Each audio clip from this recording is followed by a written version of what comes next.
नमस्कार दोस्तों, बुनियाद एजुकेशन ग्रुप में आपका स्वागत है। दोस्तों, आज वाला जो अपना जो चैप्टर है वो है आनुवंशिकता वाला। और आनुवंशिकता को अपने अंग्रेजी या इंग्लिश में कहते हैं जेनेटिक्स। बहुत इंपॉर्टेंट चैप्टर है दोस्तों, बहुत इंपॉर्टेंट चैप्टर है। आज वाला जो अपना चैप्टर है वो है दोस्तों आनुवंशिकता। कौन सा है? आनुवंशिकता वाला चैप्टर है, आनुवंशिकता। ठीक है, तो आनुवंशिकता आज वाला जो चैप्टर है दोस्तों वो आपको आनुवंशिकता है। और आनुवंशिकता को इंग्लिश में दोस्तों क्या कहते हैं? इंग्लिश में अपन कहते हैं दोस्तों जेनेटिक्स कहते हैं। इंग्लिश में अपन इसे क्या कहते हैं? इंग्लिश में अपन जेनेटिक्स के नाम से जानते हैं। ठीक है, अब देखिए दोस्तों, आनुवंशिकता है क्या चीज? तो आपको याद रखना, आनुवंशिकता ये जीव विज्ञान, ये बायोलॉजी की एक शाखा है। ये बायोलॉजी की एक क्या है? शाखा है। इसकी परिभाषा क्या हो जाएगी? जीव विज्ञान की वह शाखा जिसमें सजीवों के लक्षणों की वंशानुगति एवं विभिन्नताओं का अध्ययन किया जाता है, उससे अपन क्या कहते हैं? आनुवंशिकता या जेनेटिक्स कहते हैं। तो दोस्तों आप याद रखना कि जो आनुवंशिकता है ये एक बायोलॉजी की शाखा है, और जिसके अंतर्गत अपन क्या करते हैं दोस्तों? एक तो अपन वंशानुगति का अध्ययन करते हैं। किसका अध्ययन करते हैं? वंशानुगति। और दूसरी दोस्तों अपन किसका अध्ययन करते हैं? और विभिन्नताओं का अध्ययन करते हैं। किसका अध्ययन करते हैं? मतलब विभिन्नताओं का अध्ययन करते हैं। अब देखिए दोस्तों, वंशानुगति का मतलब क्या होता है? जैसे जो लक्षण पीढ़ी दर पीढ़ी चलते हैं, उन लक्षणों को अपन क्या कहते हैं? वंशानुगति के नाम से जानते हैं। जैसे मैं बात करता हूं कि जो माता पिता के लक्षण है जो अपने में आ जाते हैं, जो पीढ़ी दर पीढ़ी चलते हैं, उनको दोस्तों अपन क्या कहते हैं? वंशानुगति कहते हैं। और इस विज्ञान की शाखा में इसका अध्ययन किया जाता है। ठीक है, फिर दोस्तों विभिन्नता क्या अंतर है? देखो दोस्तों, कुछ लक्षण क्या होता है कि अपने माता पिता से अपने में क्या होता है? कुछ अलग होता है, और उससे अपने क्या कहते हैं? विभिन्नता कहते हैं। तो इसीलिए दोस्तों मैंने बताया था कि आनुवंशिकता क्या चीज है? कि जीव विज्ञान की वह शाखा जिसमें सजीवों के लक्षणों की वंशानुगति एवं विभिन्नताओं का अध्ययन किया जाता है, और उससे अपन क्या कहते हैं? आनुवंशिकता कहते हैं। ठीक है, अब देखिए दोस्तों, जो ये आनुवंशिकता जो इंग्लिश शब्द है, ये जो जेनेटिक्स है, कौन सा है? ये जो जेनेटिक्स शब्द है, ये जो जेनेटिक्स शब्द है दोस्तों, ये जीन शब्द से बना है। किस शब्द से बना है? इस जो जेनेटिक्स शब्द की जो उत्पत्ति हुई है दोस्तों, वो जीन शब्द से क्या हुई है? इस जेनेटिक्स शब्द की उत्पत्ति हुई है। ठीक है, और दोस्तों इस जेनेटिक्स शब्द का सबसे पहले प्रयोग किसने किया था? तो जेनेटिक्स शब्द का जो सबसे पहले प्रयोग किया था दोस्तों, वो आपको याद रखना बेट्स ने किया था। बेटसन नामक वैज्ञानिक था जिसने 1905 में सर्वप्रथम जेनेटिक्स शब्द का प्रयोग किया था। इसके अलावा दोस्तों बेटसन को अपन आधुनिक आनुवंशिकता का पिता भी कहते हैं। आधुनिक आनुवंशिकी का पिता या जनक भी कहते हैं। आपसे पूछ लिया जाए दोस्तों कि आधुनिक आनुवंशिकी का पिता किसे कहते हैं, तो बेटसन को कहते हैं। और जेनेटिक्स शब्द का जो सबसे पहले प्रयोग किसने किया था, तो आपको याद रखना है दोस्तों, बेट्स ने किया था। ठीक है, अब देखिए दोस्तों, आनुवंशिकता नाम आता ही अपने सभी के दिमाग में एक ही नाम आता है, और उस वैज्ञानिक का नाम है मेंडल, ग्रेगर जॉन मेंडल। आपने पढ़ा होगा कक्षा 9 और 10 में पढ़ा होगा, आनुवंशिकता का सिद्धांत पढ़ा होगा, और इसे मेंडल जो मटर के पौधे पर जो अध्ययन किया वो भी पढ़ा होगा। आनुवंशिकता का नाम आते ही दोस्तों एक अपने दिमाग में नाम आता है ग्रेगर जॉन मेंडल। कौन सा नाम आता है? Gregor John Mendel. Gregor John Mendel, क्या नाम आता है? Gregor John Mendel. ठीक है, ये दोस्तों एक पादरी था। ये क्या थे? पादरी था। ठीक है, और ग्रेगर जॉन मेंडल ने दोस्तों क्या किया था? मटर के पौधे को चुना था। इसने आनुवंशिकता का अध्ययन करने के लिए किस पौधे को चुना था? तो इसने क्या किया था दोस्तों? मटर के पौधे को चुना था। और मटर के पौधे को दोस्तों क्यों चुना था? क्योंकि मटर के पौधे में क्या होती है, अन्य सभी पादपों से और गुणसूत्र संख्या क्या होती है, सबसे कम होती है। और इसीलिए और ग्रेगर मेंडल ने क्या किया था, और अपने आनुवंशिकता अध्ययन के लिए और किस पौधे को चुना था, तो आपको याद रखना मटर के पौधे को चुना था। ठीक है। और मटर के बाद में दूसरा पौधा कौन सा चुना था? और दूसरा पौधा चुना था दोस्तों वो था गेहूं का। किसका पौधा था? दूसरा जो गेहूं का पौधा चुना था। अब देखिए दोस्तों, आपसे पूछ लिया जाए कि आनुवंशिकी का पिता किसे कहते हैं। यहां मैंने क्या बताया था? यहां मैंने बताया था कि आधुनिक आनुवंशिकी का जो पिता है वो बेटसन को कहते हैं। लेकिन दोस्तों आपसे पूछ लिया जाए कि आनुवंशिकी का पिता किसे कहते हैं, आनुवंशिकी का पिता, तो आनुवंशिकी का पिता के बारे में आपसे पूछ लिया जाए तो आपको याद रखना दोस्तों, आनुवंशिकी को जो पिता कहते हैं वो ग्रेगर जॉन मेंडल को कहते हैं। किसको किसको कहते हैं? ग्रेगर जॉन मेंडल को अपन आनुवंशिकता क्या कहते हैं? पिता कहते हैं। ठीक है। इसके अलावा दोस्तों इस मेंडल ने क्या किया था, पौधों के लिए एक नियम दिया था और पादपों के लिए एक जो वसागति का जो नियम दिया था, और वो भी किसने दिया था दोस्तों, वो भी आप याद रखना, ग्रेगर जॉन मेंडल ने पादपों की वसागति के लिए एक नियम दिया था, या वसागति का जो नियम दिया था ये किसने दिया था दोस्तों, आप याद रखना ग्रेगर जॉन मेंडल ने दिया था। ठीक है। अब देखिए दोस्तों, आनुवंशिकता के अंतर्गत एक महत्वपूर्ण एक शब्द आता है, एक महत्वपूर्ण एक छोटा सा चैप्टर बनता है, और उसका क्या नाम है दोस्तों? उसका नाम है जीन। क्या नाम है उसका नाम है जीन। अब देखिए दोस्तों, जीन क्या चीज है? जीन की मैं परिभाषा बताता हूं कि वह कारक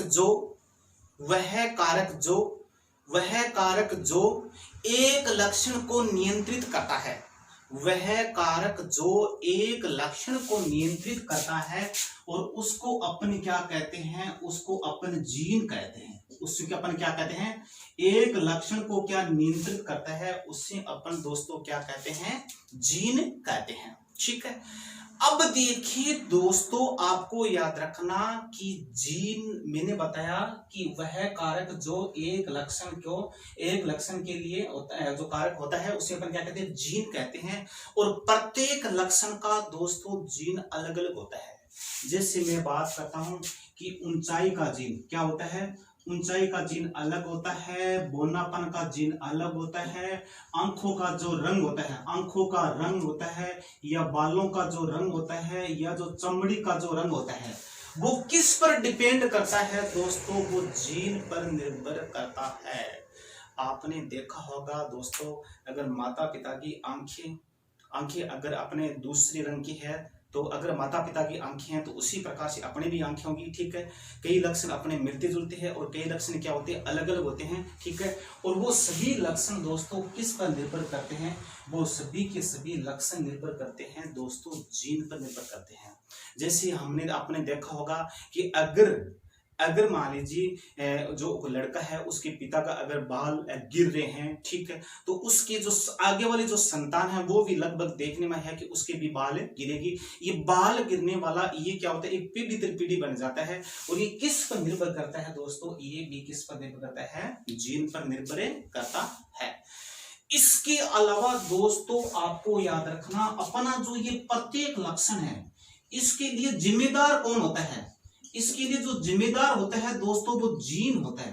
अपना जो प्रत्येक लक्षण है उस प्रत्येक लक्षण के लिए जो जिम्मेदार कौन होता है? जीन होता है। और प्रत्येक लक्षण के लिए दोस्तों जो जीन होते हैं वो क्या होते हैं? अलग अलग होते हैं। ठीक है।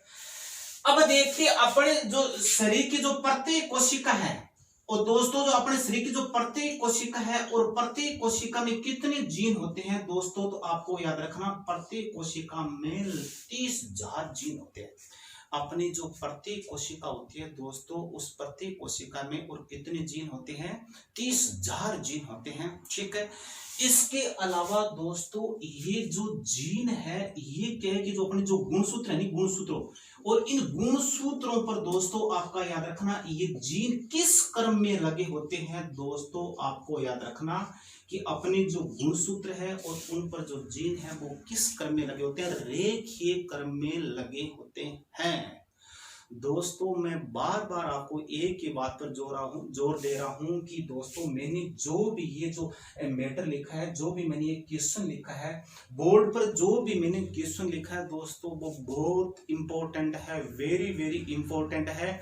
क्योंकि आपको मैं दावे के साथ कहता हूं कि जो भी जनरल साइंस का आप एग्जाम देने जा रहे हो, जो भी कंपटीशन का आप देने जा रहे हो, तो दोस्तों एक भी क्वेश्चन बाहर नहीं जाएगा। पूरा का पूरा चैप्टर या पूरा का पूरा दोस्तों जो ये जो स्टडी मटेरियल है ये एनसीईआरटी पर आधारित है और एक एक क्वेश्चन को सिलेक्टेड करके ये दोस्तों पूरा मटेरियल बनाया गया है। ठीक है, अब देखिए दोस्तों आपसे पूछ लिया जाए कि गुणसूत्रों पर जो जीन किस क्रम में लगे होते हैं, तो रेखीय क्रम में लगे होते हैं। अपने प्रत्येक कोशिका में कितने जीन होते हैं, तो दोस्तों आपको याद रखना 30,000 जीन होते हैं। अपने प्रत्येक लक्षण के लिए कौन जिम्मेदार होता है, दोस्तों जीन जिम्मेदार होता है। ठीक है, इस प्रकार से दोस्तों आपको याद रखना है। ठीक है, अब देखिए दोस्तों अपना जो पहला गुणसूत्र होता है, पहला गुणसूत्र और अपना जो पहला गुणसूत्र होता है और इसमें सबसे ज्यादा जीन होते हैं।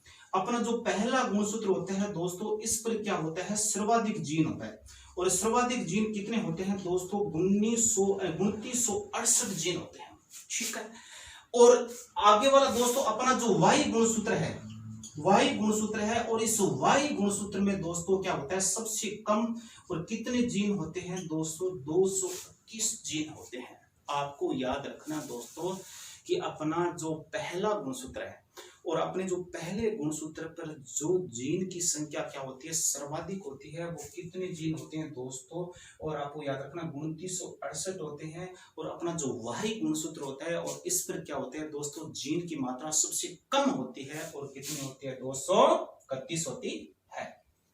ठीक है, अब देखिए दोस्तों ये जीन है क्या। ठीक है, जीन क्या, एक छोटा सा जीन क्या है, एक डीएनए का खंड है। ये डीएनए का एक खंड कह दीजिए या डीएनए का एक टुकड़ा कह दीजिए। ये जीन क्या है दोस्तों, आपको याद रखना कि जो जीन है ये एक डीएनए का खंड है या डीएनए का टुकड़ा है। क्या है, आपसे पूछ लिया जाए कि डीएनए के उपनाम के नाम से किसे जानते हैं, तो जीन को जानते हैं। इसके अलावा दोस्तों आनुवंशिकता की जो सबसे छोटी इकाई है, आनुवंशिकता, इसके अलावा दोस्तों आनुवंशिकता की जो सबसे छोटी इकाई, आनुवंशिकता की जो सबसे छोटी इकाई है और वो भी क्या है दोस्तों, वो भी जीन है। आनुवंशिकता की सबसे छोटी इकाई क्या होती है दोस्तों, जीन होती है। डीएनए के उप के नाम से या डीएनए के टुकड़ा के नाम से या डीएनए के खंड के नाम से किसे जानते हैं दोस्तों, आप याद रखना जीन को जानते हैं। ठीक है, इसके अलावा दोस्तों कई जीन क्या होते हैं, अपने शरीर में रोगों का कारण भी बनते हैं। जैसे मैं बात करता हूं कैंसर, जैसे मैं बात करता हूं कैंसर, और ये कैंसर है दोस्तों, ये कैंसर क्या होती है, किस जीन के कारण होती है, तो आपको याद रखना ऑन्कोजीन। किसके कारण होती है, ऑन्कोजीन के कारण क्या होती है, अपने गड़बड़ी के कारण अपने शरीर में क्या हो जाता है, कैंसर हो जाता है। और इसके अलावा दोस्तों कैंसर के बारे में पहले मैं कोशिका वाला चैप्टर में आपको बता चुका हूं कि जो कैंसर होती है ये कोशिकाओं में अनियंत्रित वृद्धि के कारण होती है, और कैंसर को अपन क्या कहते हैं, कोशिका रोग भी कहते हैं। इसके अलावा दोस्तों कुछ हद तक जीन भी जिम्मेदार होते हैं, और उस कैंसर करने वाला उस जीन का क्या नाम है दोस्तों, उस जीन को अपन ऑन्कोजीन के नाम से जानते हैं। ऑन्कोलॉजी के अंतर्गत अपन कैंसर रोग का अध्ययन करते हैं, और ऑन्कोजीन क्या करता है, कैंसर रोग के लिए जिम्मेदार होता है। ठीक है, अब देखिए दोस्तों जीन शब्द का सबसे पहले प्रयोग किसने किया था, तो जीन शब्द का सबसे पहले जोहानसन, किसने किया था, जोहानसन ने, और 1909 में सबसे पहले दोस्तों जीन शब्द का क्या किया था, प्रयोग किया था। ठीक है, अब देखिए दोस्तों जीन होते हैं 3 प्रकार के। कितने प्रकार के जीन होते हैं, तो वो आपको याद रखना कि जीन होते हैं 3 प्रकार के। अब 3 प्रकार के वो जीन कौन से हैं दोस्तों, एक को तो नाम है सिस्ट्रॉन। क्या नाम है, सिस्ट्रॉन। 1 नंबर तो दोस्तों कौन सा है, वो है सिस्ट्रॉन। 2 नंबर कौन सा है दोस्तों, वो है रिकॉन। ठीक है, और 3 नंबर दोस्तों वो कौन सा है, म्यूटॉन। क्या नाम है, म्यूटॉन। जैसे इंग्लिश में अपने कहते हैं सिस्ट्रॉन, ठीक है। एक नंबर कौन सा हो जाएगा सिस्ट्रॉन, 2 नंबर कौन सा हो जाएगा दोस्तों वो हो जाएगा रिकॉन, और 3 नंबर कौन सा हो जाएगा दोस्तों वो हो जाएगा न्यूटन, ठीक है। अब देखिए दोस्तों, मैंने आपको बताया था कि दोस्तों जो जीन होते हैं वो 3 प्रकार के होते हैं। 1 number cistron, 2 number recon, 3 number Newton, ठीक है। और इन तीनों जीनों के दोस्तों अलग अलग कार्य है। अब देखिए दोस्तों, सिस्ट्रॉन को अपन क्या कहते हैं, जो सिस्ट्रॉन है, तो सिस्ट्रॉन के बारे में आप याद रखना, सिस्ट्रॉन को जीन की क्रियात्मक इकाई कहते हैं। क्या कहते हैं, क्रियात्मक इकाई। क्या कहते हैं, क्रियात्मक इकाई कहते हैं। आपको याद रखना है कि जीन की क्रियात्मक इकाई किसे कहते हैं दोस्तों, आप याद रखना सिस्ट्रॉन को कहते हैं, ठीक है। इसके अलावा दोस्तों आपको याद रखना कि जीन की पुनर्योजन, जीन की पुनर्योजन इकाई, जीन की पुनर्योजन इकाई किसे कहते हैं, तो दोस्तों आपको याद रखना रिकॉन को कहते हैं। रिकॉन को दोस्तों अपने क्या कहते हैं, जीन की पुनर्योजन इकाई कहते हैं। और सिस्ट्रॉन को अपने क्या कहते हैं दोस्तों, जीन की क्रियात्मक इकाई कहते हैं, ठीक है। इसके अलावा दोस्तों जो न्यूट्रॉन है, न्यूट्रॉन को अपने क्या कहते हैं, उत्परिवर्तन की इकाई कहते हैं। जीन की उत्परिवर्तन की इकाई किसे कहते हैं, तो आपको याद रखना दोस्तों न्यूट्रॉन को कहते हैं। किसको कहते हैं, न्यूट्रॉन को अपन जीन की उत्परिवर्तन की इकाई कहते हैं, ठीक है। अब क्यों कहते हैं दोस्तों, वो अलग अलग नाम से प्रतीत हो रहा है। क्रियात्मक मतलब होता है क्रिया, काम करना, ठीक है। और पुनर्योजन मतलब अलग अलग दूसरी योजना बनाना। उत्परिवर्तन मतलब उसमें क्या होता है, परिवर्तन होना। और इसीलिए आपको याद रखना सिस्ट्रॉन को अपन क्या कहते हैं, जीन की क्रियात्मक इकाई कहते हैं। रिकॉन को अपन जीन की पुनर्योजन इकाई कहते हैं। और न्यूट्रॉन को जीन की उत्परिवर्तन इकाई कहते हैं। यह है दोस्तों, देख लीजिए, ये पूरा का पूरा आनुवंशिकता वाला चैप्टर है। स्क्रीनशॉट ले लीजिए दोस्तों, दावे के साथ कह रहा हूं, एक भी क्वेश्चन बाहर नहीं जाएगा। पूरा का पूरा जो स्टडी मटेरियल है दोस्तों ये एनसीईआरटी आधारित है, ठीक है। अब दोस्तों मैं आपको एक बार इसको मैं रिपीट करवा देता हूं, और आप दोस्तों ज्यादा से ज्यादा शेयर करो, ज्यादा से ज्यादा लाइक करो, और ज्यादा से ज्यादा आप सब्सक्राइब करो, ठीक है। क्योंकि सब्सक्राइब करने के बाद में दोस्तों आपको नोटिफिकेशन मिलता रहेगा, ठीक है। अब देखिए दोस्तों, मैं एक बार अच्छी तरह से आपको रिपीट करवा देता हूं, आपको मैं बता देता हूं दोस्तों। अब देखिए दोस्तों, आनुवंशिकता, और आनुवंशिकता को अपन हिंदी में क्या कहते हैं दोस्तों, इंग्लिश में क्या कहते हैं, जेनेटिक्स कहते हैं। क्या कहते हैं, जेनेटिक्स कहते हैं। अब देखो आनुवंशिकता है क्या। आनुवंशिकता दोस्तों जीव विज्ञान या अपन कहते हैं बायोलॉजी की एक शाखा है, जिसके अंतर्गत दोस्तों अपन वंशानुगति और विभिन्नताओं का अध्ययन किया जाता है। अब वंशानुगति क्या है दोस्तों, जो लक्षण पीढ़ी दर पीढ़ी चलते हैं, अपने जो माता पिता के लक्षण है जो अपने में आए हैं, और अपने लक्षण अपने संतान में जाएंगे, इस प्रकार के जो लक्षण होते हैं उन लक्षणों को अपन क्या कहते हैं दोस्तों, वंशानुगति के नाम से जानते हैं, जो वंश पीढ़ी दर पीढ़ी चलते हैं। और विभिन्नताओं का मतलब क्या होता है दोस्तों, कई लक्षण क्या होते हैं अपने माता पिता से अलग होते हैं, अपने लक्षण अलग होते हैं, और उनको अपन क्या कहते हैं, विभिन्नता कहते हैं, ठीक है। इन दोनों का अध्ययन आनुवंशिकता के अंदर किया जाता है। अब दोस्तों जो ये जेनेटिक्स शब्द है, ये जो जेनेटिक्स शब्द है ये जीन शब्द से बना है। और जेनेटिक्स शब्द का जो सबसे पहले प्रयोग दोस्तों वो किसने किया था, तो बेट्स ने किया था। और कब किया था दोस्तों, वो 1905 में किया था, ठीक है। और जेनेटिक इस बेट्सन को अपन क्या कहते हैं दोस्तों, आधुनिक आनुवंशिकता का जनक या पिता भी कहते हैं। क्या कहते हैं, आधुनिक आनुवंशिकता का जनक या पिता भी कहते हैं। इसके अलावा दोस्तों आनुवंशिकता नाम आते ही आपके दिमाग में सबसे पहले नाम आता है ग्रेगर जॉन मेंडल। क्या नाम आता है? Gregor John Mendel. क्योंकि ग्रेगर जॉन मेंडल को अपन दोस्तों क्या कहते हैं? आनुवंशिकता का पिता कहते हैं। क्योंकि जो सबसे पहले जो आनुवंशिकता के बारे में जो बताया था, जो अध्ययन किया था, वो किसने किया था? ग्रेगर मेंडल ने किया था। और ग्रेगर मेंडल ने दोस्तों किस पौधे को चुना था? तो मटर के पौधे को चुना था। इंपॉर्टेंट है दोस्तों, बहुत बहुत याद रखना। और दूसरा किस पौधे को चुना था दोस्तों? गेहूं को पौधे को चुना था। और मटर के पौधे को दोस्तों क्यों चुना था? क्योंकि मटर के पौधे में गुणसूत्र की संख्या पादपों में सबसे कम होती है। और मटर में गुणसूत्र की संख्या दोस्तों कितनी होती है? तो वो आप याद रखना, 14 होती है। ठीक है। इसके अलावा दोस्तों ग्रेगर जॉन मेंडल ने पादपों में जो वसा गति का जो नियम है, और वो भी किसने दिया था? वो भी ग्रेगर जॉन मेंडल ने दिया था। ठीक है। अब देखिए दोस्तों, आनुवंशिकता के अंतर्गत एक छोटा सा एक चैप्टर आता है जो आनुवंशिकता की जो मूल इकाई है, और वो आता है, उसका नाम है दोस्तों जीन। क्या नाम है? जीन।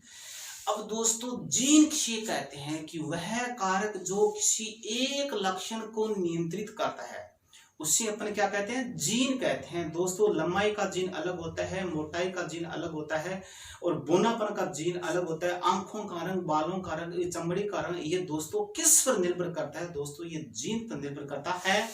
तो आपको याद रखना दोस्तों, प्रत्येक जो लक्षण होता है, प्रत्येक लक्षण में अलग अलग प्रकार के जीन होते हैं, और प्रत्येक लक्षण के लिए जिम्मेदार कौन होता है? दोस्तों जीन होता है। बहुत इंपॉर्टेंट क्वेश्चन है दोस्तों, आपसे पूछ ले जाए कि प्रत्येक लक्षण के लिए जिम्मेदार कौन होता है? तो जीन होता है। ठीक है। कौन होता है? जीन होता है। और याद रखना दोस्तों, अपनी प्रत्येक कोशिका में आपको याद रखना 30,000 जीन पाए जाते हैं। कितने जीन पाए जाते हैं? 30,000 जीन पाए जाते हैं।